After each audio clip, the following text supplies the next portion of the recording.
welcome to the Horse Show, which is brought to you this week by Equestrian Collections. You'll find some massive savings on the end of summer sales at equestriancollections.com, including 65% on the Wellington Performance Collection. And there's also a saving of 70% on Equine Quatuor, Tough Rider and HDR, as well as 50% on Kerritt's end of summer sale. So don't miss these great discounts. Hop over to equestriancollections.com, where you'll find everything for horse and rider.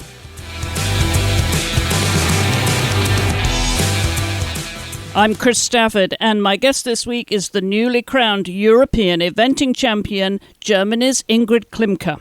With team gold medals from the Olympic Games, World Equestrian Games and European Championships, this was one title she has long been waiting for. Ingrid is already a 5-time Olympian, but at the age of 49, this individual gold medal is very special to her. A big congratulations. Are you still celebrating, or was that last week? No, we have a big party tonight at my house, and the whole week was really full of very nice calls and SMS and mails and all kinds of congratulations, flowers, sugar for Bobby, carrots for Bobby, so we still enjoy the special moments.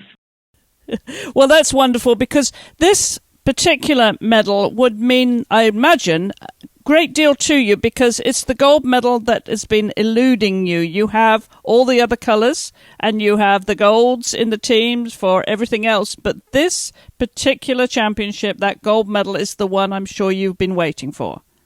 Yes, and waiting for quite a long time. And so I was very proud that Horseway Hellbob OLD did such a wonderful job in all 3 disciplines. He was perfect in the dressage, it was fun, and he really enjoyed cross-country. And then the clear round in the show jumping, that really made me very, very proud of him. But going into these championships, you have such a wonderful record with him. Obviously, the Rio Olympic Games where you won the team silver with him, and he has such consistent form, Ingrid. But coming into these championships, did you prepare any differently? Did you have any different expectations of him? Not really, because he was already in top shape in Aachen, and he really did also he was just wonderful there as well. So the weekend before, the other German riders went to the training camp, what is normally good, that you can really rest and recover and be together in the group as a team building, few moments or days. But I decided to compete in Münster at the International Horse Show, while I could compete my dressage mare SAP Geraldine in Grand Prix and in Grand Prix Special. And I have 2 jumpers.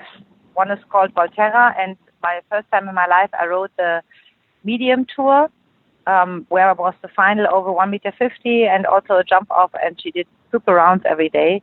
So this really encouraged me in the dressage and in the jumping, that I enjoyed it so much to compete the weekend before. And then when I walked the course in show jumping, I thought, oh, this is really quite small this weekend compared to what I've done before.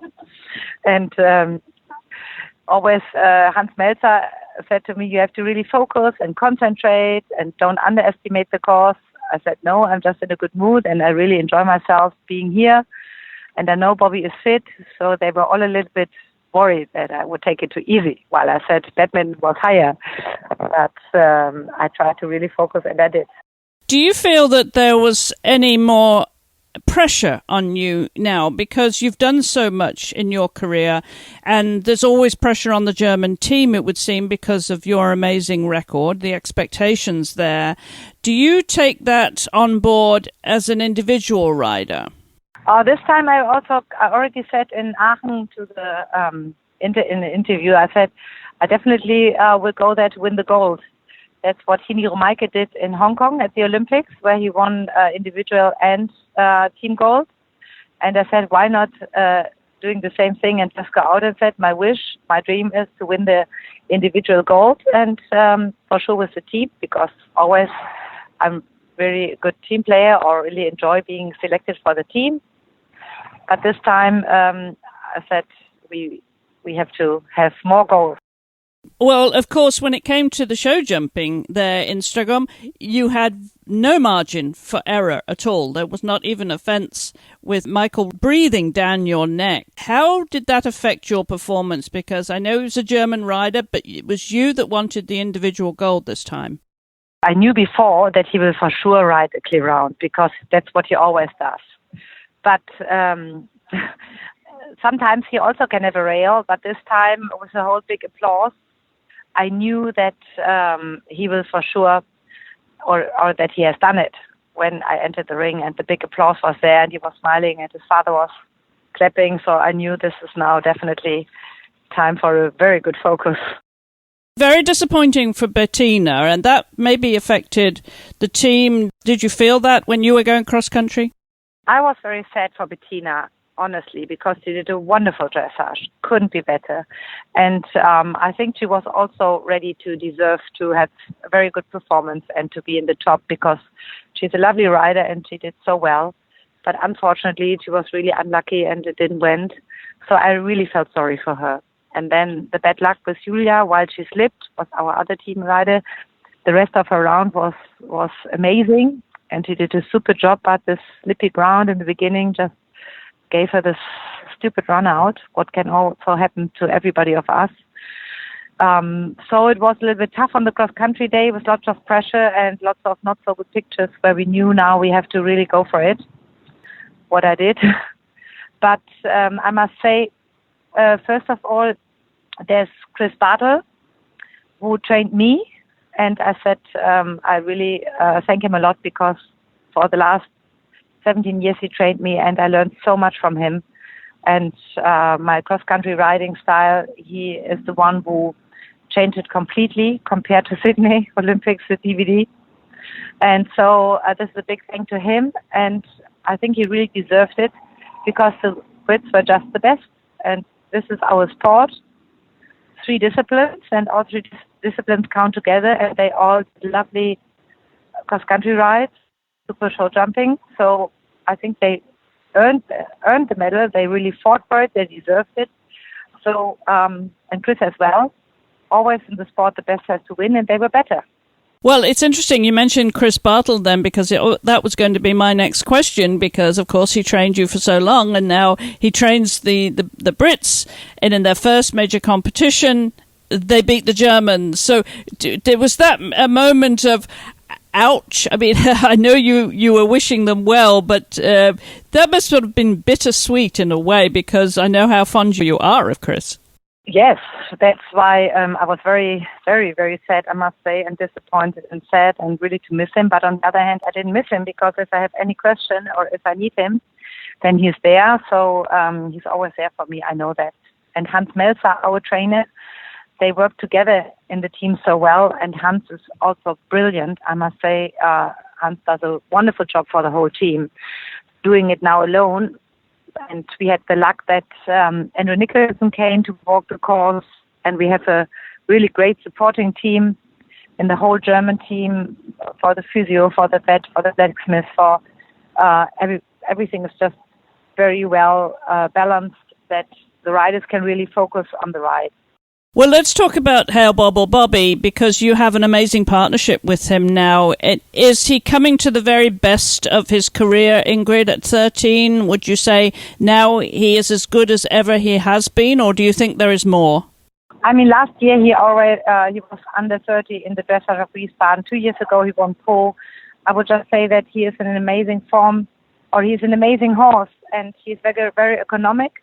And still developing in the dressage, or tries his very best, and it's really fun now to ride him in dressage. He's fast in cross-country both. I think he just enjoys it a lot. So he's a really funny character because he tells you exactly what is his favorite, and that is warming up for cross-country, knowing the start box comes near, and then looking out as fast as he can with fence number 1. It must be a wonderful feeling then. Yes. Totally. You really can enjoy it. We have a big smile while he is so clever in all situations. When you come deep or close or in an angle, he has just 1,000 legs and is so balanced. He was a hunting horse before, so he knows to help himself out of every situation. And so it's really a very, very wonderful horse, special horse. Horse which is made because it was not looked or when he was younger, it doesn't look that he would be such a superstar, but I must say the last 2 years, there's nothing to complain. Well, obviously, good background there in hunting, as you say. But now, when you prepare going forward for another competition, do you do less with him now that you have the experience? You have fine-tuned him to the point where you know what works for him? Yes, I must say, yes, totally. Normally, when he was young, I was competing him in a lot of jumping shows until finally he went clear, and now I don't compete him very often in the jumping shows. I don't compete him in dressage anymore because my points of dressage are too high that I would have to ride him against the top dressage horses, and it's not worth that he will be not placed there while he has not the gaits like a dressage horse. So I would say in the training, the big half of the medal or the big plate or big part of the medal belongs to Carmen Thiemann. She's my friend, Bobby's best friend, and my stable manager, and she rides him a lot, and she's with him a lot. So he enjoys his happy being home, and she makes sure that he's always supple and happy. So I don't ride him that intensive like the young ones, which I have to bring up, because they need me much more. I ride him for fun. That's a great way to look at it. Now, going forward, though, obviously he has a little rest now, but what are your plans for him for the rest of the year and for the spring, given that next year, of course, is the World Equestrian Games? Yes, I was first thinking, while he is so fit, why don't you go to Stafford? Hans-Metzer says it's ridiculous. Give him a nice break and see what we do in spring. Definitely has a qualification for next year for the World. So why do too much? And try to save him as long as you can. Keep him healthy, keep him happy. And on the other hand, I have really wonderful Grand Prix dressage horses too, which I really need to bring to the competition. And all the young ones are waiting. So I'm a little bit more anxious to bring them up, or busy, or on the weekend packed, because they just need me more, I would say. Exactly. And so going forward then, now you have qualified for the World Equestrian Games, will he do very little then for the rest of this year and maybe just come out in the spring? Yes, I think so. That's our plan. That's what we did last year. So just give him a nice long break and happy fields, happy holidays, and then he will be there in the winter and start early. We see. In the meantime, you said you have so many other horses. How many do you have in total? And it sounds like, dressage horses, eventers, show jumpers. Yes, my jumpers. Well, I'm bound to ask this question, Ingrid. Are you, now that you're so versatile and so established in all three sports, do you have a preference now, or does it depend on the horses you have in the stable? It depends totally on the horse. If you have a good jumper, for me, it's very much fun and really exciting to jump more and higher, because I've never done it before. So this is also really fun. And if you have a wonderful Grand Prix horse like Franciscus and Geraldine, then you're anxious to ride them every day and bring them into the big Grand Prix sport where they are now, just before. But I also really like to ride the young ones. Going with the young ones out, first time jumping or first time cross country, that's also a pleasure. I really love what I do, and I love to bring the horses up. So it totally depends on the horse. I can't really say what I love most. Well, that's a wonderful selection there that you've got there, Ingrid. I mean, so many choices and so much left to do. Do you have any big ambitions left, what we call the bucket list, the things that you still want to do? I mean, now I have one in the middle in the Europeans. Next year are the World. So we just keep going and see if Chris Bartle always says, luck is where preparation meets opportunity.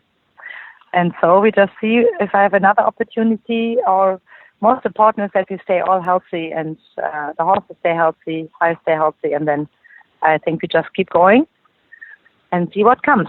What do you have plans for the rest of the competitions this year? Every weekend. Next week is the Bundes Championship with a wonderful 6-year-old eventer. Then I go with my daughter to the German Championships of Juniors Dressage. And then I go to Faserfeld and to Stregom again with the young ones. So I think pretty much every weekend there's something interesting waiting for me. Are you going to Buccalo? No, that doesn't fit with a marriage of one of my best friends. So unfortunately, I have to scratch some. You mentioned there your daughter. I was going to ask you, how keen, how enthusiastic they are about riding. For them, it is pretty normal that we go every weekend. So I would say they were excited, but not overexcited, because he says he was so good was so good in Aachen. But we all enjoyed it. We stayed together on the weekend in Stregom, and so when they want, they can ride, but they don't have to at all. So if they want it, I support them, yes. But the small one is just 7 now, so she loves to ride when she can play with friends, but she's not so anxious to say I have to or I need to or whatever.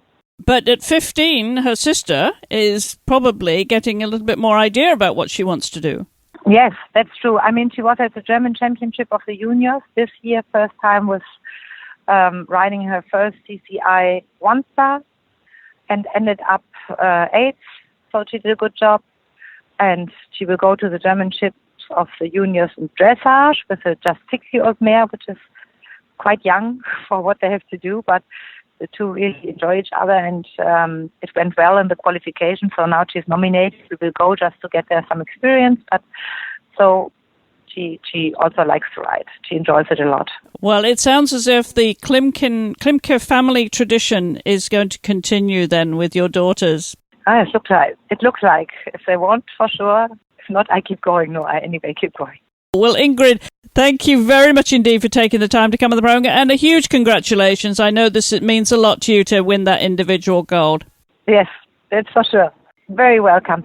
And you'll find a link to Ingrid's social media in the show notes accompanying this episode on our website at s2e10.com. And whilst you're on the site, be sure to check out all the other great podcasts, blogs and articles, as well as videos from our amazing team of women around the world. And if you would like to join in the conversation, you can drop us an email to info@wispsports.com, or you can join us on social media at Wisp Sports.